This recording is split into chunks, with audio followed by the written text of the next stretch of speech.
Hello everybody, welcome to PlanningPME Web Access. Today I will show you how to import clients on our schedule. So in order to do that, I will click on the menu Data. I will choose here Client. I will click now on Import. I will now choose a file that I already pre-created for this tutorial,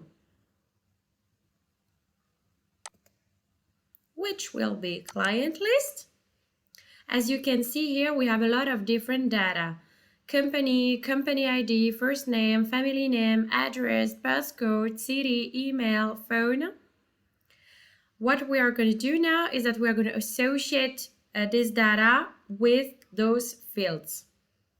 So, number will go with company ID, email will go with email, first name will go with first name, zip code will go with postcode, company will go with company, name will go with family name, address will go with address, city will go with city, and mobile will go with phone. I will now click on Synchronize Data in the database according to the reference column Company ID. I will simulate here the import, and as you can see, 7 new clients were now created. I will click on Import. I will press on Yes. I will close this window, and as you can see here, the 7 clients are now here available in the client list.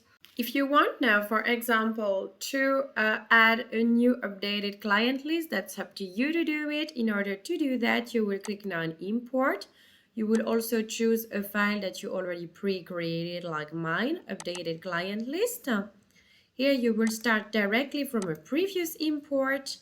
You are going to still synchronize data in the database according to the reference column company ID. You will simulate the report. You will import now the new data. You will press on Yes.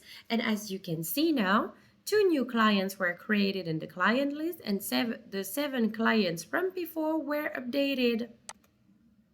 I'm now going to close the window, and when you click, for example, on Alpha Market Distribution, you have here also all the information that you added earlier in the import. So thank you for your attention, and see you soon for new videos.